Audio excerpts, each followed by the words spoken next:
The Accidental Entrepreneur is brought to you with the help of our sponsor, AWeber, the world's leading small business email marketing and automation service provider. Since 1998, AWeber has helped more than 1 million small businesses and entrepreneurs through its suite of web-based email marketing, automation tools, and education.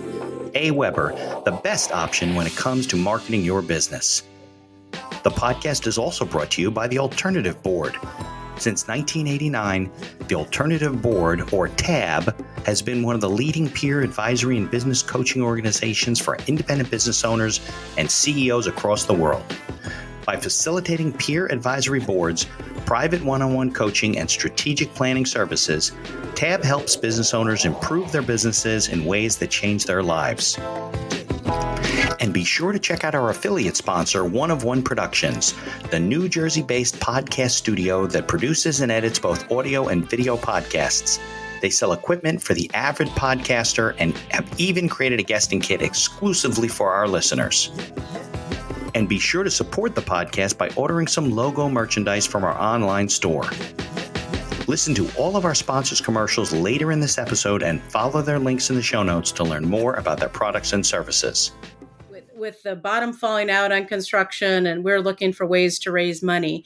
And one of those ways, we came across Tim Draper, who is a huge Bitcoin fan, but he's also an entrepreneur, and he's got lots of other businesses he runs. And he runs a TV show called Meet the Drapers. And it's like a mini Shark Tank. You pitch in front of his entire company and his family. And then the other piece that you pitch into is a crowd fund. And so through that, we were able to raise $100,000, came in second place, and that kind of kicked us off. Well, fast forward just a few months later, we were on our third try to get into Y Combinator. It's the largest startup incubator in the globe. People just wait to find out who's going to be part of it. Well, we finally got into Y Combinator, and it was an amazing experience for us. And out of that, when you're done with the program, it's intense. You're there every day. It's so it's really good for any startup. California, The information provided in these episodes is for entertainment purposes only. It is not a guarantee of success or to be construed as advice of any kind.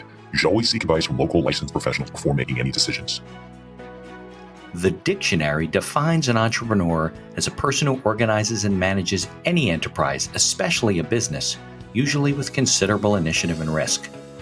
People often start a business without much choice, perhaps due to a job loss or just being dissatisfied at work, and they come up with an idea they just know can be successful. They become entrepreneurs by accident. That is to say, their success or failure happens by accident, not with intention. My name is Mitch Beinhacker. I'm a corporate attorney and a business advisor. You're listening to The Accidental Entrepreneur, my podcast about how to achieve success on purpose, not by accident. Join me along with our monthly guests, where we share our knowledge and help you get a hold of your business. And now on to today's episode. Hi, I'm April Moss, and I'm the COO and Chief Customer Officer at Digibuild. We're a Y Combinator-backed software company doing bidding order tracking for all the supplies and materials for construction. All right, April Moss from Digibuild. Thanks for joining me. I appreciate you coming on the show. I know we had some technical issues there, so hopefully we resolved them. You should have a red light in the corner of your screen, do you? I sure do. We're ready to roll. All right, so let's talk about, first talk about what Digibuild is and a little bit about your background. Oh, you froze up there. All right, there you are. You're back. Yep. It'll keep recording. Okay. Are you there? Yeah, you froze for a minute, so I wasn't sure. Oh, no, just keep talking. It'll pick it up later. Yep. So just April Moss, CEO and Chief Customer Officer at Digibuild. We build software that does the bidding and tracking and ordering of all the supply materials that go to the construction site. And just a little bit about my background. I worked 21 years at Procter & Gamble, product supply, logistics, and sales and operations. And my last position was running North America operations for their second largest customer team. I've done a little bit in construction. Go ahead. Yeah, keep going. No, you keep going. You're the guest. Yeah, I was just going to say I've got a little bit in real estate. I worked for Construction Specifications Institute, and my dad was in construction when I was younger. So, construction has been around me for some time, but most of my experience has been working with the largest CPG companies in the globe. Right. And you were saying, we were talking off the mic, Rob, who's the CEO, I guess, I don't know if it was your partner technically or whatever, but you guys knew each other from Procter & Gamble, right? That's correct. He worked for me, and fast forward a few years later, said, hey, he knew that I loved new business development. That was kind of my specialty. I was nicknamed the Bulldog at P&G just because I'd try to get anything done that we could do. And so always had that fascination for a startup. And so Rob came and spoke with me, and here we are. We're building a construction software company. Right. So Rob saw, because you said his family was in construction, he saw the lack of technology and the use of technology in the construction industry. Yes, he did. Yep. Right. And that's correct. Right. And, he was into crypto and other things, and he saw blockchain as being one of the key use cases to bring all these different parties together and to be able to drive that transparency that doesn't belong right now in the industry. Yeah, I mean, the construction industry is just a bifurcated business. There's the people at the top, which are major construction companies doing whatever they do. I'm sure they have their own proprietary systems. Maybe they use your systems in some cases, but there's a lot of local people on both the commercial and the residential side that are just clawing their way through. I don't know, getting sheetrock delivered and 2x4s and getting workers and the whole thing. So I think we were talking before that project management has to be a challenge for the average general contractor. I mean, I know a few guys that are really not builders, they're contractors and they know how to do the whole thing, whatever, but very few of them really know about project management, certainly not on the corporate level, and being able to manage that type of system. That's correct. And we're like an extension of their team. Project managers love us because we provide the visibility. We provide them multiple bids. We saved one company $600,000 on one project, about 600 hours in project manager, manpower and labor on that. So they really look at us as a value add. And then on our back end, we also have a procurement manager that's an expert in the industry, that if there's anything within our system as we're doing the bidding order and tracking of those supplies, if there's anything out there that looks off, we'll actually call the suppliers and the manufacturers, and we put it right in our system. So 24/7, anybody that's related to the project or has permissions to be part of the software can see what's happening. So if you think about a large developer who has no visibility what the subcontractors are doing, what the project managers doing, the contractors, to have visibility 24/7, to be able to get on there and just understand what's happening, I think is almost peace of mind for most of these large developers. Yeah, absolutely. And you have built a database of suppliers, so the contractor may not have to go out and spend all of his time, or maybe his staff's time, contacting all these suppliers and submitting all these bids. It's all automatic, but you automated the process. Yes, and we'll work with people's suppliers, but we always provide additional bids. We are the global, we have the biggest database in the globe on suppliers, and now we're building out a sustainable suppliers network, which is really massive, and that's been a huge request with all the infrastructure money that's out there. So we have an entire sustainability mission statement. We're working on building that out globally. And so like all the certifications, all of the stuff that someone would need to be considered sustainable, we can do that for them, a construction company, by just using our software, because we're sustainable, we're digitizing construction, and by using our supplier network. But not only talks about sustainability and has all those LEED certifications, but also we're identifying minority-owned companies within that system. Got it. Well, I would think that and we were saying this before, that in an industry that really needs to come forward 10 or 20 years with technology and stuff. I interviewed a gentleman who's got a family business in, I don't know, Minnesota or something. They build apartments. They put up apartment buildings and they manage residential housing and stuff like that. And he came on board to basically figure a way to make using technology to make apartments less expensive so they can lower the rent so people can actually afford to. Now, of course, I pointed out he's in Minnesota. He's not in New York or San Francisco. But the concept's the same. It's just the metrics are different, So I think it's a challenge. Now, we started talking also about your company and how you guys get started. Obviously, Rob saw an opportunity and he was looking at it, and then but you guys went through the Y Combinator program and some other programs you told me about. So maybe we can talk about that, because I think there are companies out there that are like, oh, I need to raise money or whatever, and they don't really understand much about it. So we'd started off kicking off our program by doing a project management software that competed with Procter, and then we pivoted in October of 2019, where we partnered with IBM, who our software is built on Hyperledger Fabric. At that summit of bringing all these construction folks into the picture, we decided to pivot with these construction companies and focus on supply chain, because it was absolutely broken. Fast forward a few months, October or January 2020, and what do we have? We have COVID. So it only made it worse, right?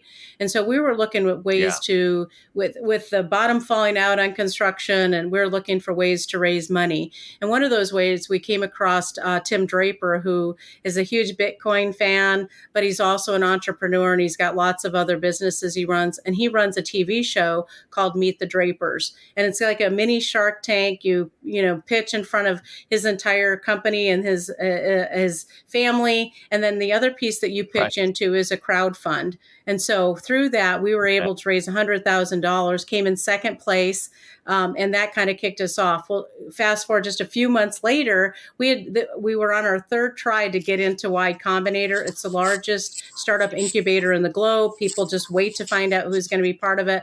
Well, we finally got into Y Combinator, and it was an amazing experience for us. And out of that, when you're done with the program, it's intense. You're there every day. It's so it's really good for any startup. California, you go there. It is. It was in California, right? Yeah. They usually do like a 3-month program, but because of COVID, this was all virtual. So it was a little bit different. It was the first time they'd ever done that. Okay. But it was intense because you had to be online all the time, Zoom. So it was I'd rather have been in person, to be honest. Because it's just that dynamic you're missing. Yes, absolutely. Make connections and stuff like that. But coming out of that, they have of investors, right, that you pitch for after coming out of that. Yeah, that was my question. Yeah, right. Yeah. So it was great. So it's like you go through the program, and then it's a giant Shark Tank at the end, where you meet investors and pitch them and so forth. So you could go through Y Combinator and not necessarily get funded, right?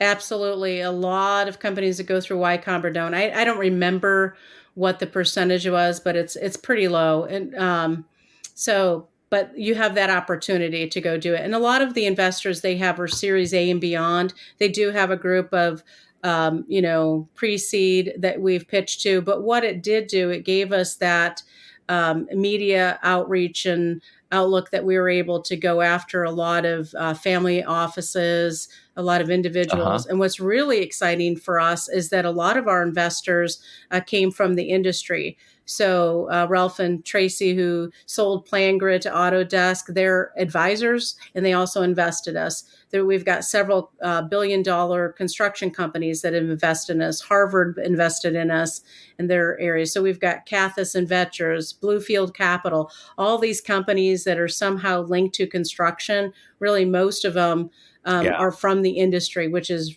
sweet. It's a sweet spot because now we've got this community that's helping each other out, right? Right, exactly, and having input. And now that's because you were a Y Combinator company. Those opened those doors and gave you credibility, I guess? It did. It gave us credibility, but really a lot of exposure from social media. When they launch and you release that you've been part of Y Combinator, all of a sudden you're on everybody's radar, right? Right. So you're talk to you. Well, there must be a reason you got into Y Combinator, right? Yeah. And then you get out there in your, panels, podcast. I mean, all that took off. And if there's one thing our CEO is really good at, if you Google him, we just did a CNBC special down in, Florida with Trump Jewels and Aquilina Resorts and the build out of that. So it's been very exciting. We do a lot of TV and it's just, that's just what we're really, I think Rob now alone on his LinkedIn has more followers than Built World. Okay. I think at some point you got to get permission to increase the number of your followers you have, I think, on LinkedIn. Yes. There's some cap on it for some reason. I don't know why, or connections or something like that. Mm-hmm. So for those people listening, the Y Combinator program, is it a program where you are writing a business plan and working out your kinks? Are you doing software development? I mean, what are you doing in the whole, and how long is the program? Yeah, it's a 3-month program, and you're just learning to really hone in on your messaging, what you do, the elevator pitch, the investor deck, just helping you to understand how to work as a company and function with, founders and co-founders, and the struggles that you'll go through, as you're trying to build out a company and to make it successful. So there's just a lot of coaching and one-on-one time that you get to have with Y Combinator. We like our branding. We are already one of the biggest feedback is that I've got a friend of mine that I've worked with for years at Procter & Gamble and other companies who helped build our branding and marketing and our logo. So by the time we got to Y Combinator, we had a lot of that figured out. So we kind of went into it a little ahead of the game and just built on it from there. We've got a big Y Combinator event. Yeah, they don't have that type of thing. So it's really good from a standpoint of, they even give you pitch decks. What was really cool is you got to work with, we got to listen to an interview with the Airbnb owners, and that was when COVID happened. And sure. Boy, that was absolutely fascinating story of how they came back and literally crawled their way back and were in their pajamas for 3 months and calling every one of their customers and clients. And so those types of inspirational things and what they did and what they learned from that, just really helpful. But we've got a big Y Combinator event we're doing down in Miami with about 30, 40 tech companies, some of the biggest influencers down in that area. That's where our office is located, down at Brickell in Miami. So really excited about launching that coming up in the next month. So that's like I wouldn't say family reunion, but it's an event for people that have graduated from Y Combinator, got the program, sharing ideas. You must have speakers, right? Those types of things. Yeah, it's more of a networking and how we can help each other out. It's very exclusive. So we're taking the different people from Y Combinator that are in our field and we can partner with and collaborate, and just, and then taking people from the tech world down there. Hopefully we'll get we've got some exposure down there with even some of the governments down there who are incredibly supportive of tech. The Miami mayor down there is just really, really been supportive of us. So we're really headed into, taking this to a new level. Here's a word from our sponsors. Looking to market and grow your business? Or perhaps you're just getting started and want to hit the ground running?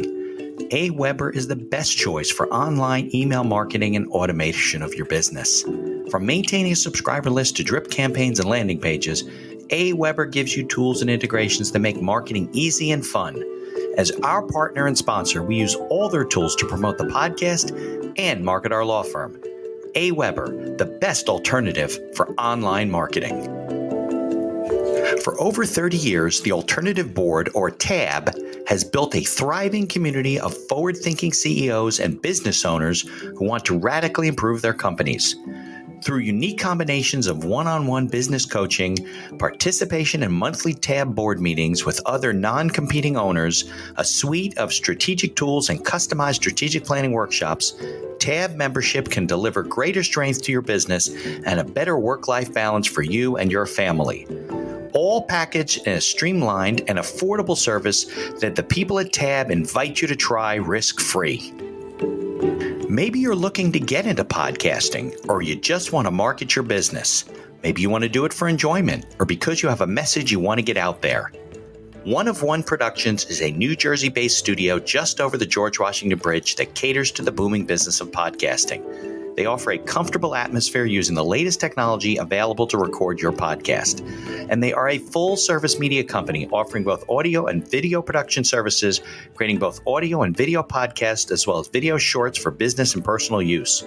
Professional audio equipment packages are available through their website for all budgets, and be sure to check out their podcast guesting kit, created especially for our listeners. Follow the link in the show notes to learn more about all of our sponsors. And now back to our show. Okay, so and we started talking about this before too, about the common problems. I'm sure a lot of which your software addresses, Yeah. that entrepreneurs in the construction space, business owners, let's call them. I don't know if they consider themselves entrepreneurs. I probably don't even feel that way in construction, but they are. What kind of things you see are common? I don't know if they're mistakes or pain points or whatever. We did talk about project management. That's a huge one because that's what Digibuild Yeah. does. That projects just spin out of control all the time. They don't know why and what's going on. But I was wondering what your opinion was on that. Yeah, so the biggest pain point that why projects are over budget and late is supply chain. So that's where we're honing in on that. And project managers have absolutely no time to manage all that. They'll have 3 or 4 people working for them. So the biggest pain point is just trying to manage all those moving pieces with it. And we take about 30 to 40% of all that administrative burden off of their plate. We've seen it up to 60% depending on the company and how they're structured. So it's a massive benefit, but also just even trying to find project managers that are experienced, it's very difficult to do that. Right. So when you have a new project manager who's trying to go build the business, plus manage the projects, plus manage the procurement piece, we're a big value add to those companies, and helping that project manager be successful by providing our service, which is pretty much your leg and arm of procurement, right? So we do have a procurement manager, white glove service. So there's also that human connection, which is really important in this industry.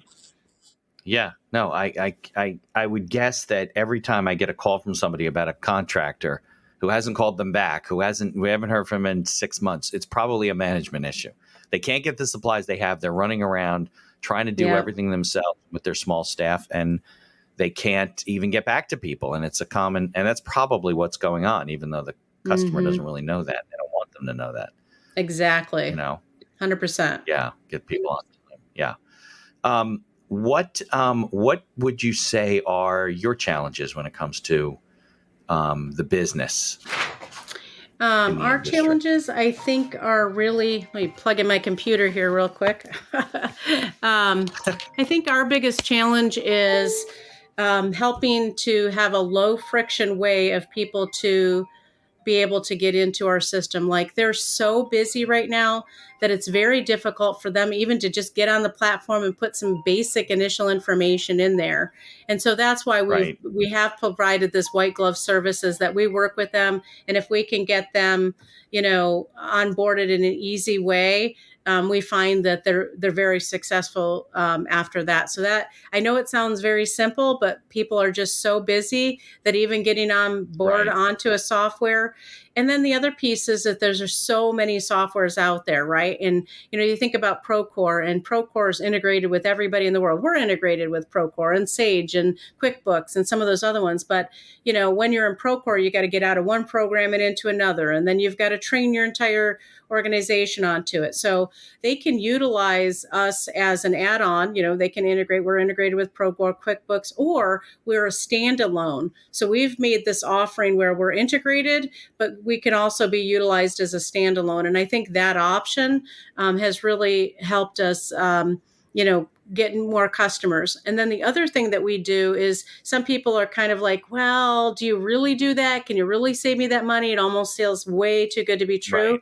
We do a project snapshot, which is an easy way for people to, we say, hey, give us a project, give us your takeoffs, and we'll take that information and we'll go do a project snapshot for you just to show you what will save you. And that has been really, really a big tool that we've utilized to get people on the platform because they immediately see the value of it. It's a no-brainer. Of course, absolutely. Well, I think that if more construction people wrote a business plan, like when they're getting started, and say, this is what I want to do, these are going to be my challenges, this is how I'm going to manage things, and did a little bit of research, they would find you, and maybe competitors too, but they would find you and see that there are tools out there to run their business properly from the beginning, as opposed to waiting till, the world's on fire and they're lucky enough to meet you. Is it difficult to take over a company? So if a construction company comes on board, they must have ongoing projects, right? Oh yeah, so no, it's really can only simple. take over the new ones. No, Oh, it we've is? actually like in life sciences, for instance. So we work in life sciences, biotech, all that stuff. We work in commercial. We work in across hospitality. So Hmm. our services can divide it up. So some companies just want us to go do all the bidding for them, right? Some want us to do the bidding and ordering, and depending on what they're trying to track, we might track some of it. But like in life sciences, we just pick up the order. We pick it up after things have been ordered, because life sciences, there might be two people in the entire globe that make, one or two things. So it's not about the procuring of the products. It's more about Right. tracking, That's because not an that's a issue. long process. Yep. So we'll send a notification to their Got it. suppliers and say, hey, here's an RFID tag. We're going to track it. We're now taking over the tracking of this. And the same thing, they get on the system. So we're pretty flexible with any industry of being able to use our product in the beginning of a phase, at the end of the phase, even pre-construction. We're working with architects and engineers, and they love it because we can go and get this bids and get all this information in advance, especially as it comes to working in like sustainability, right? They want to find out what are those sustainable products to be able to be able to tap into some of those infrastructure monies or solar panels or whatever it is. I mean, they love our product because they can do that in advance. Right. And it's easier with bidding and cost analysis and, doing quotes for people and stuff like that. So is the software in different modules, or it's just that you can kind of enter at any point and use it in any way? Yeah, you can enter at any point, use it in any way, and we'll have a cross structure. We'll customize. We do a lot of customization for companies to make Yeah. sure that it benefits them. And typically, what we'll do is we'll just take a certain percent, depending on the project size, a certain percent of the materials procured. We also have a model where they pay a certain amount a month for so many seats. So we're incredibly flexible with how we run our systems. Even like our procurement takeoff. Our snapshot that I talked about earlier, we'll tell them, hey, we'll take 10% of what we save you. You take 90% for this first thing. Just give us the bid of what you got. We save you money. We make money. If we don't, then we don't make anything. Oh, well, that's a fair offer. Absolutely. They love it. Try things. Yeah, I'm sure. Yeah, it's just to get them to try it, they because got no risk. yeah, there's no risk. It gets them to try it. It's an easy way. And there has not been one company to date that hasn't done that hasn't come on board. So we make it very easy and painless to get a project snapshot and be able to show them the value of it. That's the whole idea, right? Yeah, absolutely. So how many competitors do you have? How many other software products are there out there, or software systems that allow for this type of management? That do with procurement, very few. Our top competitor, Kojo, is out there, and they mostly focus on procurement for the electrical industry, right? Electricians and stuff. So, but they're a great use case for us. It's kind of like we really, in this industry right now, when there's so few softwares and so many few successes in it. If you think about in my old world at Procter and Gamble, how many shampoos are out there, right? How many bar soaps are out there? How many detergents, right? So to us right now, it's all tides rise together. We really don't look at anybody's competition. We look at it as, hey, they're paving the way. But there's only really two companies out there right now that are even competing in our space, and they're all a little bit different. Like some of them are just strictly focused on subcontractors or a particular industry. For us, we're working holistically with the developers, with the general contractors, project owners, right? Anybody that wants to come into the ecosystem, there's some benefit for them to be in it. So we're pretty broad. We're across all industries within construction. We consume all of it. And because of our, the supplier database we've absolutely gone global with this. There's some news we'll announce coming up soon, but it looks like we might be in a couple other countries as well. So and then the last thing is, go ahead. Last thing. Yeah, so we partnered with the Eastern European Institute for Trade, and part of that deal is working with embassies across the globe here in the U.S. and really building out that sustainability message track. We'll be going to D.C. and doing a couple press club pieces there. And we're hopefully going to be on a couple sustainability advisory positions within congressional panels that they have out there on sustainability within construction. So is that what your, what's the word, business development marketing approach is right now? It's just the focus is on sustainability. I mean, you got to niche at some point, right? You got to focus on one, and you could do business with everybody, but your marketing's got to be focused. So is that kind of where it's focused right now? Right now, it's just on the broken supply chain process. I mean, that's it's a bonus. The reason why we're building out this sustainability is our customers are asking. When you think about the infrastructure bills coming down, all that's happening there. You think about what's happening in the Eastern Bloc with everything with Ukraine and the rebuild of Ukraine. We're going to be first to market to be part of all of that. And we're laying the pavement to say now of getting there. But right now it's just helping people with procurement, which is in itself alone is just massive. And it doesn't matter if it's sustainability or not sustainability. We're just hearing our customers and what they're asking for and what they need. And that's one aspect that they have. Yeah. No, my son actually is in tech. He graduated last year and he's a programmer, developer, and he's working now for a company that their software system manages supply chains. I don't think it's specific to any industry, and it's programmable, just like Salesforce, whatever. They go in and they customize it and they do, but it's managed global supply chains. I thought that was a pretty good place for him to be right now, given the fact that's cool. Absolutely. Yep. Yeah. I don't think people realize coming to the pandemic how dependent we are on global supply chains. Mm-hmm. You just take it for granted that everything kind of shows up because we're in America, right? And everything's a supermarket. But then it all broke down and we didn't see it. I had a question for you, though. You mentioned about use case, given your competitor or whatever. I think it's an interesting point because, you get people that are going into an industry or starting a business. They go, well, we really don't have any competition. That's not always good. Like there might be a reason that other people haven't gone into that business. There's not a demand. It's hard to go into. You need to have a certain kind of skill. So I think when there are other competitors, it does give you an opportunity to take a step back and say, hey, what are they doing?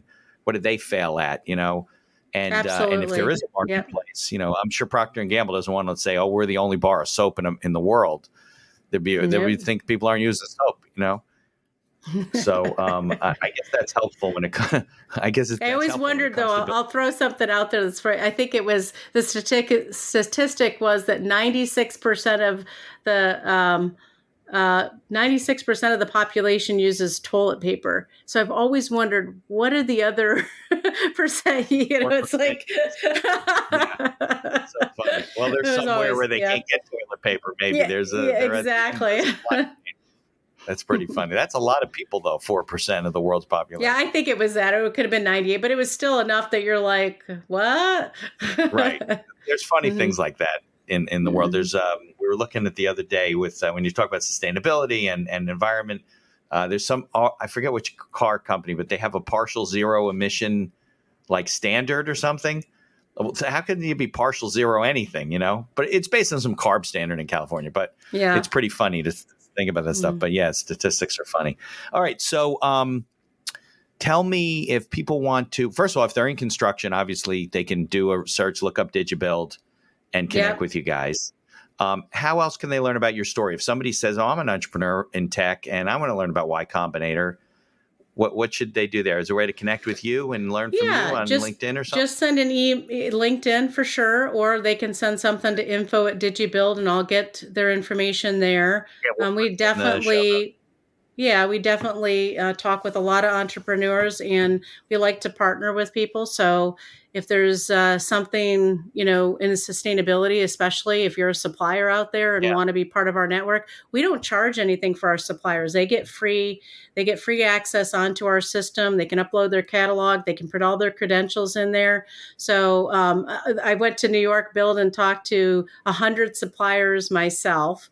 And all of them were like, it's free. Well, what's the catch? They want to know what's the catch. It's like, it's not. This is a benefit to our customers and it's also a benefit to you. We want to build this ecosystem. So we can look low, when we get a project and they ask us to look for suppliers, again, we'll work with their suppliers. we'll look local, but we'll also look globally if needed. We'll just keep expanding. And so, if you're a supplier out there, it just doesn't have to be US based. We're looking for suppliers in Latin America. We've got some really great suppliers over in Turkey. Spain, anywhere. We met with Porcelanosa at the London Build, and have a great relationship there. So there's a lot of great things that we can do locally and globally. April, how big's the company? How many employees you got, guys? Oh gosh, maybe we got 15 right now. I think 15. Yep. We just hired a couple salespeople. A lot of people work remotely? Yes, everybody's remote. Okay, everybody's remote. So you might have a salesperson in Europe, right? That goes and sees. Well, we're building out our European, Eastern European team out there because we're software. It's going to be easy to do, but we're going to partner with some of the colleges over there. And then we work with Emancipate, which is a nonprofit organization that uses trafficked women and abused women from around the globe. They put them, Embassy Row puts them through college. And so we're partnering with them, finding people in the construction. And so, that's a really great story too. They work with a lot of children.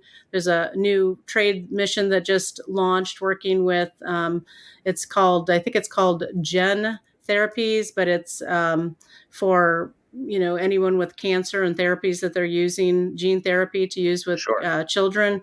So yeah, we're partnering with some of these organizations globally that are going to get us into all those markets.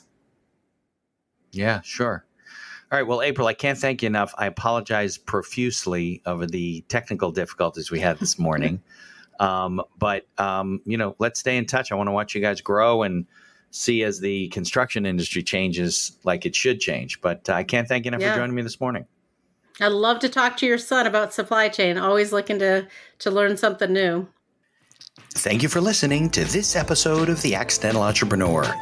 Opening and closing music written and performed by Howie Moskovich and made to order music. For information about Howie and his music services, please follow the link in our show notes. If you like the podcast, please tell others about us. You can find us on Apple Podcasts, on Amazon Music, Spotify, Google Podcasts, and most of the other podcast directories. If you like what you hear, please leave us a 5-star review and feel free to share our episodes on social media. If you have any questions or comments, ideas for the show, or you'd even like to appear as a guest, reach out to us by email at info@beinhackerlaw.com. The Accidental Entrepreneur is hosted by Mitch Beinhacker and produced by Beinhacker Law. If you'd like to learn more about our business and legal services, you can find us on social media or visit our website at beinhackerlaw.com. Thanks for listening, and be sure to subscribe to our feed to be notified of all future episodes.